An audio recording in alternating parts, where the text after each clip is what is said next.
Peace, blessings, and love. Hello, everyone. I shared a video yesterday talking about changing your mind to transmute the pain of trauma. And I want to add a little bit about that, changing your mind, because a lot of times I feel like people will use disassociation, whatever stories that you're telling yourself in your mind. And I just want to be clear that in order to achieve the states that I'm talking about, the changes you make in your mind have to resonate with truth. It can't just be a made up story. It has to resonate with divine truth in order to achieve that state of liberation, peace, and love that I am speaking of. So a lot of times people will create stories in their mind that simply serve their needs to understand things a certain way. I can't really speak to all the needs that it serves because that's just not my vibration. I'm always going to accept truth, no matter how painful it is, no matter whether I like it or not. And sometimes, when you're dealing with traumas and things from the past, or even just changing your mind, it can be met with a bit of resistance. Sometimes it can be met with extreme resistance as you've been telling yourself the same stories over a number of years, decades, a long time. When you attempt to change those patterns in your mind, it most likely will result in some resistance.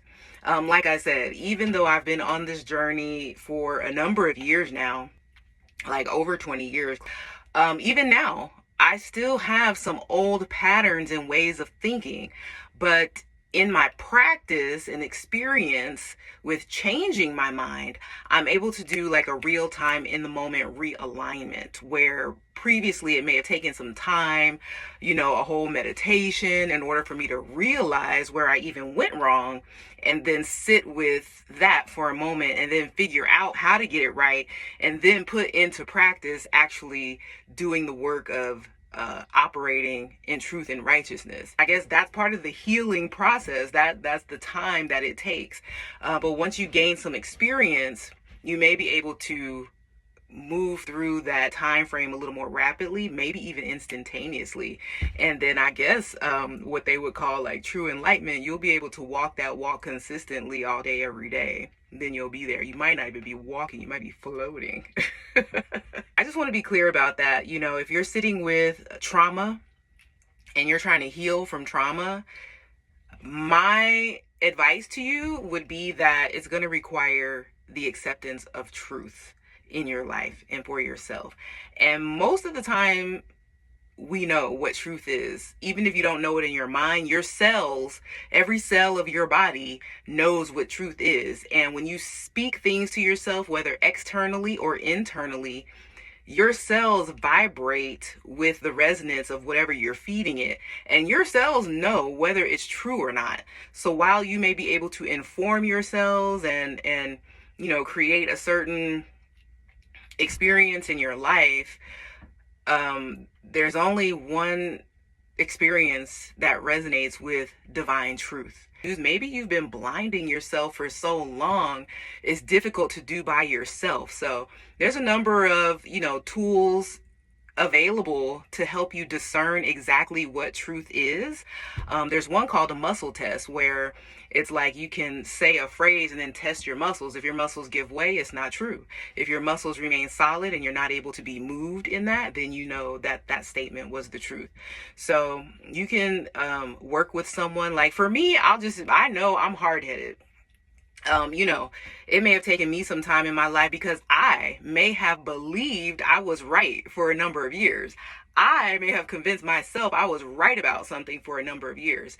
But when you're earnest about seeking truth, in alignment with truth, life has a way of showing up for you to bring you that which you desire.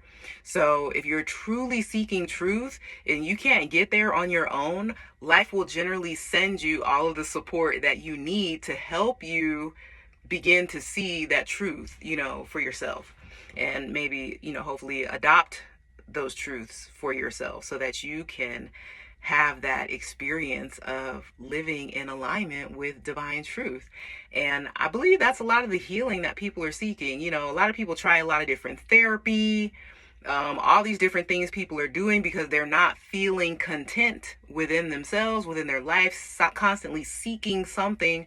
What you're seeking, I'm going to go as far as to say, is what you're seeking is that alignment with divine truth and love. And that's why I share for all of those, especially now when mental health, there's a great need. I don't know if the need is greater now than it ever has been before, but it's certainly a greater awareness of the need for restoring the balance in mental health, because there's a lot of craziness going on in the world today. I think I was watching a documentary around some trauma, and the mother of the family, actually stated to her children, she explained to them that there's good people and there's bad people. And sometimes good people do bad things. And also sometimes bad people can do good things. So it's really a matter of discernment of what type of person you're dealing with. And for me, I tend to believe in the innate goodness in all people.